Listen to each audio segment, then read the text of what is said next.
Hello दोस्तों, सब job channel की एक और नई फ्रेश वीडियो में आप सभी का स्वागत है। आज की जो हमारी वीडियो होने वाली है वो राजस्थान होमगार्ड भर्ती 2023 के बारे में होने वाली है। हालांकि सभी को पता चल गया होगा, आज हम डिटेल्स में इस वैकेंसी का जो एनालिसिस करने वाले हैं, पूरी सच्चाई जानने वाले हैं।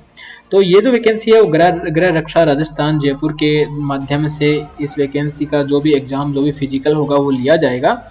तो राजस्थान में होमगार्ड के जो स्वयं सेवक बोलते हैं उनके पदों पर 3,842 पदों के ऊपर है वो वैकेंसी निकाली गई है। इस नई राजस्थान होमगार्ड भर्ती के लिए जो आवेदन है वो 12 जनवरी से 11 फरवरी के मध्य किए जाएंगे। ठीक, 2023 तक है इसके ऑनलाइन फॉर्म है वो भरे जाएंगे। एसएसओ आईडी के माध्यम से अपन इसके ऑनलाइन फॉर्म है वो भर पाएंगे। दूसरा बता दूं आपको कि इस होमगार्ड भर्ती के लिए जो चयन प्रक्रिया है वो अप्रैल 2023 के पहले सप्ताह में होने की संभावना है। और चयन प्रक्रिया में जो लिखित परीक्षा है वो बिल्कुल भी नहीं रखी गई है।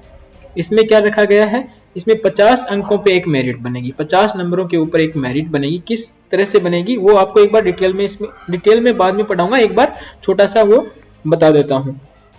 तो 50 अंकों पर मेरिट बनेगी, 25 नंबर का एक फिजिकल होगा। फिजिकल जो भी शारीरिक मापतोल होता है टेस्ट के आधार पे वो 25 नंबर का होगा। 20 नंबर होंगे वो विशेष योग्यता के होंगे, जैसे एनसीसी है, कंप्यूटर सर्टिफिकेट है, आईटीआई जैसी योग्यताएं हैं। तो दो 5 नंबर हैं, ऐसे करके आपको वो 20 नंबर दिए जाएंगे। 5 नंबर हैं वो होंगे इंटरव्यू के, मौखिक व्यक्तित्व प्रशिक्षण, यानी कि आपको बोल के कुछ बताना होगा, वहां पर कुछ भी बताना होगा। इंटरव्यू टाइप में ही एक होता है, तो वो बताना होगा, कुछ भी बुलवा लेंगे वो लोग। ठीक है, या तो आपको हाथ के अंदर पेज दे देंगे। AIA यानी एयरपोर्ट अथॉरिटी ऑफ इंडिया के अंदर ये होता है, उसमें आपको माइक के ऊपर बोलना पड़ता है। और यहाँ पर आपको शायद, यहाँ हो सकता है यहाँ पे भी माइक में बोल के देखना पड़े। ठीक है, तो इस तरह से 50 नंबर का एक टेस्ट होगा, उसके आधार पर मेरिट बनेगी। तो आपका सिलेक्शन कितने पदों पर, 3,842 पदों पर आपका क्या होगा, सिलेक्शन होगा। ठीक, तो अब योग्यता और आयु सीमा की भी थोड़ी सी बात कर लेते हैं। जब अपने इतनी ही बात कर ली है तो आयु जो है वो 18 वर्ष, आयु है वो कितनी, 18 वर्ष से लेकर 35 वर्ष होनी चाहिए। और आयु की जो गणना है वो 1 जनवरी 2023 से की जाएगी। ठीक है, ओबीसी, ईडब्ल्यूएस, एसएससी व एसटी आरक्षित वर्गों को सरकार के नियमानुसार जो भी आयु सीमा में छूट दी गई है वो मिलेगी। तो चलिए अब अपन डिटेल में इसके बारे में पढ़ लेते हैं। डिटेल में पढ़ने के लिए सबसे पहले इसमें दे रखा है कि एसएसओ आईडी के माध्यम से आप क्या कर सकते हैं, आवेदन कर सकते हैं। चलो नॉर्मल सी बात है, सारे लोग जानते हैं, एसएसओ आईडी के माध्यम से अपन फॉर्म भरते हैं। अब किसी भी आवेदक द्वारा ऑनलाइन आवेदन निम्नानुसार भरा जाएगा। साइबर कैफे या फिर ई मित्र की दुकान पे जाके अपन भर सकते हैं, नॉर्मल सी बात है। हार्ड कॉपी के अंदर ये क्या है, स्वीकार नहीं किया जाएगा। ठीक है, ये भी नॉर्मल सी बात है। और जो फोटो की साइज है 50 KB होगी। नवीनतम रंगीन पासपोर्ट साइज फोटो है वो होनी चाहिए। और फोटो के जो नीचे है वो DDMI में क्या होना चाहिए, दिनांक है वो अंकित होना चाहिए, वरना आपकी क्या कर दी जाएगी, फॉर्म है वो कैंसिल कर दिया जाएगा, ऐसे नीचे की टाइप में। अब आगे बात कर लेते हैं। ऑनलाइन आवेदन करने से पूर्व आवेदक से अपेक्षा की जाती है कि ऑनलाइन आवेदन करने एवं शुल्क जमा करने से संबंध में, ये वो नॉर्मल सी बात है, पूरा नहीं पढ़ेंगे अपन, मोटी मोटी बात पढ़ेंगे। अब जो आवेदन शुल्क की बात कर लेते हैं। सामान्य व अन्य पिछड़ा वर्ग के आवेदकों हेतु 250 रुपए लगेंगे। अनुसूचित जाति, अनुसूचित जनजाति, EWS और MBC के लिए 200 रुपए लगेंगे। ठीक है, शारीरिक दक्षता के एडमिट कार्ड और एसएसओ आईडी पे आएंगे। ठीक है, ये भी सही बात है। ये दे रखी है आपकी जिलेवार, वर्गवार, श्रेणीवार रिक्तियों की सूचना की कहाँ पे, कौन से जिले के अंदर कितनी जो रिक्त पद हैं और कहाँ से आप भर सकते हैं। अजमेर, अलवर, इस तरह से टोटल है वो 30 जिले हैं। 30 जिलों में वैकेंसी निकली है, तो आप कोई भी जिले से भर सकते हैं। इसके बाद में ये जो है ये गृह रक्षा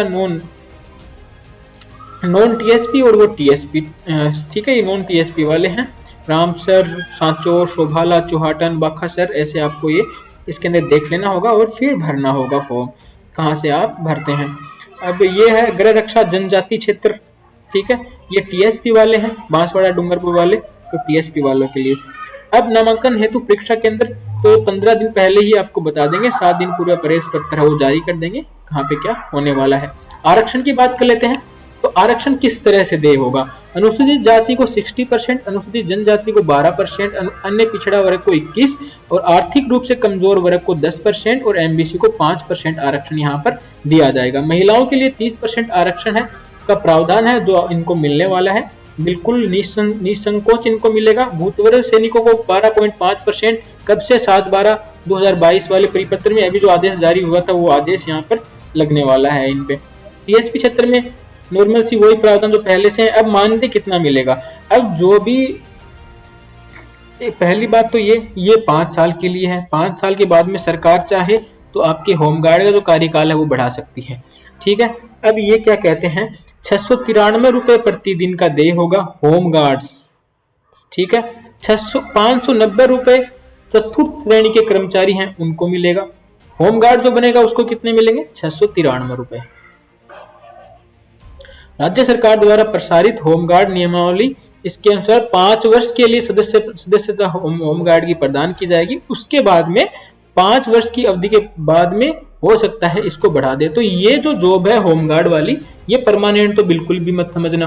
हो सकता है कोई सरकार हटा दे या फिर हो सकता है कोई सरकार आकर परमानेंट भी कर दे, ठीक। अब नीचे चलते हैं। और नामांकन एवं योग्यता। नामांकन एवं योग्यता क्या है कि जो कंपनी मुख्यालय है, होमगार्ड का कंपनी मुख्यालय है, उसके 25 किलोमीटर की परिधि में आने वाले समस्त ग्राम मुख्यालयों में राजस्व ग्राम में निवास करने वाले तहसील द्वारा जारी मूल निवास प्रमाण पत्र होना चाहिए। नॉर्मल सा तहसीलदार के साइन होने चाहिए और कोई दिक्कत वाली बात नहीं है। शहरों में भी यही है, तहसील द्वारा मूल निवास प्रमाण पत्र पे साइन होना चाहिए। आयु सीमा है वो मैं आपको पहले ही बता चुका हूँ। मैक्सिमम से मैक्सिमम 01/01/1988 से पहले का कैंडिडेट नहीं होना चाहिए, और यदि है तो उसको क्या मिल जाएगी? आयु सीमा में छूट भी मिल जाएगी। अब शारीरिक मापदंड है वो किस तरह से होने चाहिए? सामान्य क्षेत्र में पुरुष और महिला, पुरुष की जो न्यूनतम यानी कि नीचा से नीचा 108 सेंटीमीटर होना चाहिए और महिला 152 सेंटीमीटर होनी चाहिए। सीना क्या है? बिना फुलाए 81, फुलाने पर 86। सीना कम से कम 5 सेमी फूलना ही चाहिए। अब दूसरा क्या कह रहे हैं, जाति अनुसार आपको क्या है, बिना फुलाए सीने के अंदर क्या दे देंगे वो लोग, कम से कम 5 की छूट दे सकते हैं, 5 सेमी की छूट दे सकते हैं। यानी कि आप 81 नहीं फैला सकते तो आपको छूट दे सकते हैं, आपको 76 तो फैलाना पड़ेगा। और उसके बाद में 76 होने के बाद में, बिना फुलाए 76 होने के बाद में आपको 76 के बाद में +5 फुला के दिखाना होगा, यानी कि आपको 81 करना होगा, समझ गए। और 12 जिला के लिए 160, 145, बिना फुलाए 74 और फुलाने पे 79। वजन महिलाओं में लागू नहीं है, पुरुषों में लागू नहीं है। और महिलाओं का कितना होना चाहिए? 47.5 kg तो होना चाहिए न्यूनतम, इससे नीचे नहीं होना चाहिए। ये भी शहरिया है। अब देखिए नीचे इसने एक बात कही है, न्यूनतम माप में 5 सेमी की छूट दी जा सकेगी, किंतु फुलाने में 5 सेमी की छूट नहीं दी जा सकेगी, ठीक है। ये बात मेरी समझ गए होंगे। चिकित्सकीय मानदंड में क्या होना चाहिए? 6/6 का होना चाहिए, बिना चश्मे के होना चाहिए, मानसिक रूप से जागरूक होना चाहिए। और ये वाली चीज है, अब ये देखो, अभ्यर्थी घुटने आपस में टकराने नहीं होने चाहिए, नसें फूली हुई नहीं होनी चाहिए, भेगापनी रतौंदी नहीं होनी चाहिए, रंग दृष्टि यानी कि कलर ब्लाइंडनेस नहीं होना चाहिए, मधुमेह रोग नहीं होना चाहिए, एल्ब्यूमिनुरिया नहीं होना चाहिए, हकलाकर बोलने वाला नहीं चाहिए, पैर समतल यानी कि नीचे से जो पैर है वो समतल नहीं होना चाहिए, हार्निया की बीमारी नहीं हो, शल्य प्रॉब्लम यानी सर्जिकल कोई भी उसके प्रॉब्लम नहीं हो, और किसी प्रकार की अन्य जो डिफॉर्मिटी है यानी कि अंग भंग है वो नहीं होना चाहिए। नामांकन के लिए योग्यता, ये क्या करेंगे, आपको डॉक्टर के द्वारा एक मेडिकल बनवाना पड़ेगा आपके एरिया के अंदर, फिर उस मेडिकल को क्या करेंगे ये लोग चेक करेंगे, ठीक है। नामांकन के लिए अयोग्यताएं, नामांकन के लिए अयोग्यता, किसी भी ऐसा पुरुष महिला उम्मीदवार को जिसकी एक से अधिक जीवित पत्नी हो नामांकन के लिए पात्र नहीं हो सकेंगे, यानी कि जिसके 2 पत्नियां हो इसका फॉर्म नहीं भर सकते। शादीशुदा अभ्यर्थी के नामांकन के लिए विवाह पंजीयन प्रमाण पत्र पेश करना अनिवार्य होगा। पंजीयन प्रमाण पत्र पेश नहीं करने पर अभ्यर्थी को क्या अयोग्य माना जाएगा। अब किसी भी विवाहित अभ्यर्थी को नामांकन के लिए पात्र नहीं माना जाएगा। विवाहित यदि वह अपने विवाह के समय दहेज स्वीकार किया हो, और ये दहेज स्वीकार करने वाली जो बात है ये पुलिस केस में गई हुई है तो वो अपात्र रहेगा, बाकी दहेज तो सारे लोग ही लेते हैं। किसी भी न्यायालय में किसी भी पुलिस थाने में अभ्यर्थी के खिलाफ किसी भी तरह का कोई केस नहीं होना चाहिए। यदि आप इसके अंदर किसी भी तरह की कोई बात छुपाते हैं तो आपका जो सिलेक्शन है वो रद्द कर दिया जाएगा। नामांकन हेतु चयन प्रक्रिया ये भी देख लीजिए, इसमें क्या क्या डॉक्यूमेंट चाहिए। सेल्फ अटेस्टेड ये सारी चीज़ें। शैक्षणिक योग्यता होनी चाहिए। संबंधित जिले का मूल निवास प्रमाण पत्र होना चाहिए। आयु प्रमाण पत्र होना चाहिए जिसमें आयु अंकित की गई हो, ठीक है, जैसे 10th की मार्कशीट भी अपन बोल सकते हैं। विशेष योग्यता संबंधित प्रमाण पत्र, यदि आपके पास में कोई विशेष योग्यता है तो उससे रिलेटेड प्रमाण पत्र। जाति प्रमाण पत्र चाहिए, सक्षम प्राधिकारी द्वारा किया गया हो जिसके ऊपर साइन। टीएसपी का तो टीएसपी का चाहिए। महिला यदि विधवा है तो मृत्यु की पति का एवं उसका वो विधवा कोटे का जो भी सर्टिफिकेट है वो होना चाहिए। यदि सैनिक भूतपूर्व है तो उसका सेवानिवृत्ति का प्रमाण पत्र होना चाहिए। शारीरिक दक्षता पीएटी में सम्मिलित होने हेतु देखिए राजकीय चिकित्सक से शारीरिक रूप से योग्य होने का प्रमाण पत्र है वो आपके पास होना चाहिए। तो वो एक सर्टिफिकेट आएगा, वो आपको भरवाना होगा, फोटो लगेगी, उसके नीचे कुछ पॉइंट्स दे रखे होंगे, उस पर आपके बाद में क्या करेगा, राजकीय जो चिकित्सक है वो देखेगा, देखने के बाद में उस पर साइन कर देगा और वो टिक है वो टिक लगा देगा। हालांकि उसके बाद में भी आपका मेडिकल होगा, ये जरूरी नहीं है कि वो फाइनल मेडिकल आपका। चरण में क्या होगा इसकी बात कर लेते हैं। पहले चरण में होगा फिजिकल एफिशिएंसी टेस्ट यानी कि पीईटी होगा। पीईटी के अंदर क्या क्या चीजें होंगी ये देखिए। पुरुष वर्ग में 1000 मीटर की दौड़ होगी, उसके 15 नंबर आपको मिलेंगे। कितने मिनट में? यदि आप 3 मिनट 30 सेकंड के अंदर 1000 मीटर दौड़ लेते हो तो आपको 15 नंबर मिलेंगे। 3 मिनट 45 सेकंड में आप दौड़ लेते हो तो आपको 10 नंबर मिलेंगे।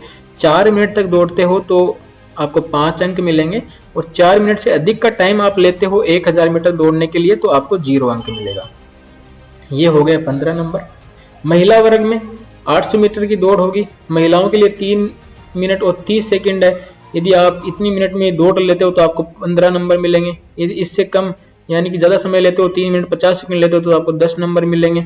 और यदि इससे ज़्यादा 4 मिनट 10 सेकंड आप लेते हो तो आपको 5 नंबर मिलेंगे। इससे ज़्यादा लेते हो तो आपको 0 नंबर मिलेंगे। यह है महिलाओं के लिए। पुरुष वर्ग में क्या होगा, चैनअप होगा। चैनअप 10 चैनअप आप कर देते हो, ठीक है, तो आपको क्या 10 नंबर मिलेंगे। और 7 चैनअप आप कर देते हो तो आपको 7 नंबर मिलेंगे। 5 चैनअप कर देते हो तो 5 मिलेंगे। और यदि 5 से भी आप कम कर पाते हो तो आपको 0 नंबर मिलेगा। अधिकतम 10 अंक हैं इस चीज के, ये भी आप आसानी से कर देंगे। गोला फेंक, महिला वर्ग के लिए गोला फेंक। महिला वर्ग में चैनअप की जगह क्या है, गोला फेंक है। 4 kg का गोला रहेगा, 16 फीट तक फेंकना पड़ेगा। यदि आप फेंक देते हो तो 16 नंबर मिलेंगे। थोड़ा सा प्रॉब्लम वाली चीज है, 15 फीट फेंक देते हो तो आपको 7 नंबर मिलेंगे। 14 फीट फेंक देते हो तो 5 नंबर मिलेंगे और 14 फीट से कम फेंक देते हो तो 0 नंबर मिलेंगे। इस तरह से आपके कितने नंबर हो गए, 10 10 10 20 और 15। अब इसमें क्या कहा गया है कि एक ही बार ये अवसर है वो प्रदान किया जाएगा, उसके बाद में कोई अवसर प्रदान नहीं किया जाएगा। यदि आप 0 अंक प्राप्त करते हो तो वो 0 ही रहेगा और आपको अनुत्तीर्ण घोषित कर दिया जाएगा और आपको घर भेज दिया जाएगा। द्वितीय चरण में सफल पुरुष वर्ग को चिनअप करना होगा और महिला वर्ग को गोला फेंक करना होगा, जो आपको पहले बता चुका हूँ। द्वितीय चरण होगा वो पीएसटी होगा, फिजिकल स्टैंडर्ड। अभ्यर्थियों का क्या है, शारीरिक मापतोल प्रशिक्षण यहाँ पे किया जाएगा। नामांकन बोर्ड पीएसडी में उपस्थित समस्त अभ्यर्थियों को उनके मापतोल से अवगत करवाया जाएगा। शारीरिक मापतोल में अयोग्य अभ्यर्थी निर्धारित फीस राशि ₹500 यानी कि जो भी शारीरिक मापतोल में असफल हो जाता है तो वो क्या कर सकता है, 500 रुपए दे करके शारीरिक मापतोल प्रशिक्षण बोर्ड के अध्यक्ष को एक बार अपील कर सकेंगे। चयन बोर्ड अध्यक्ष व राज्य चिकित्सक की उपस्थिति में पुनः उक्त अभ्यर्थियों का परीक्षण है वो किया जाएगा। ठीक, अब तृतीय चरण की बात करते हैं। विशेष योग्यता आपके पास में क्या है, अधिकतम अंक कितने मिलेंगे उसकी बात मैं कर लेता हूं। तो उस अधिकतम अंक है इसके कितने मिलेंगे, 20 नंबर मिलेंगे। यदि आप नेशनल कैडेट कोर एनसीसी का आपके पास में ए सर्टिफिकेट है तो आपको 2 अंक मिलेंगे, बी है तो 4 मिलेंगे और सी प्रमाण पत्र है तो आपको 6 अंक मिलने वाले हैं। टोटल अधिकतम अंक 6 हैं। कंप्यूटर शिक्षा यानी आरकेसीएल का आपके पास में कोई सर्टिफिकेट है या इलेक्ट्रॉनिक सूचना प्रौद्योगिकी संस्थान NIELIT का भूतपूर्व कोई भी सोसाइटी द्वारा प्रदत्त कंप्यूटर शिक्षा संबंधी प्रमाण पत्र है या RTI NCVT द्वारा प्रदत्त कंप्यूटर शिक्षा संबंधी प्रमाण पत्र है तो आपको अधिकतम 4 नंबर मिलेंगे। इलेक्ट्रीशियन, फिटर, वीटर इनकी जो भी डिग्री है NCVT से तो आपको 3 नंबर मिलेंगे। खेल के प्रतिभागी यदि आप अंतर्राष्ट्रीय स्तर के हो, अंतर्राष्ट्रीय और राष्ट्रीय स्तर के हो तो 4 नंबर मिलेंगे और राज्य स्तर के हो तो आपको 2 नंबर मिलेंगे। ठीक है, अब स्काउट प्रमाण पत्र की बात कर लेते हैं। यदि आप राष्ट्रपति पुरस्कार से पुरस्कृत हो, विजेता हो तो 4 अंक मिलेंगे, राज्य पुरस्कार से हो तो 3 मिलेंगे और सोपान तृतीय से हो तो 2 नंबर मिलेंगे। हल्का या भारी मोटर वाहन चालक हो, भारी के लिए आपको 4 मिलेंगे और हल्के के लिए आपको 2 नंबर मिलेंगे। तो इस तरह से 4 नंबर ये हो जाएंगे। टोटल 20 अंकों का ये होगा। अब चतुर्थ चरण होगा वो अधिकतम 5 अंकों का होगा, जो पहले आपको बता चुका हूं, और मौखिक व्यक्तित्व प्रशिक्षण होगा। तो इस तरह से देखिए यहाँ पे शारीरिक दक्षता परीक्षा में 25 होगा, विशेष योग्यता वाले को 20 मिलेंगे, मौखिक में 5 होंगे, टोटल मिलाकर 50 अधिकतम अंक होंगे। और इसी के आधार पर क्या है, मेरिट बनेगी। मेरिट में पास होने के बाद में भी एक स्वास्थ्य परीक्षण होगा, उसके बाद में प्रमाण पत्र है वो चरित्र है वो सत्यापित किया जाएगा और उसके बाद में आपकी ज्वाइनिंग होगी। पैसे मैंने आपको बताई दी कितने रुपए मिलेंगे, 693 रुपए के समथिंग आपको मिलेंगे। ठीक है, तो ये था हमारा आज का वीडियो, और हमारा ये वीडियो आपको अच्छा लगा है तो हमारा हौसला है वो आप लाइक और सब्सक्राइब करके बढ़ा सकते हैं। आज के लिए सिर्फ इतना ही, धन्यवाद, जय हिंद। जल्द ही मिलेंगे किसी नई भर्ती के नोटिफिकेशन में। धन्यवाद।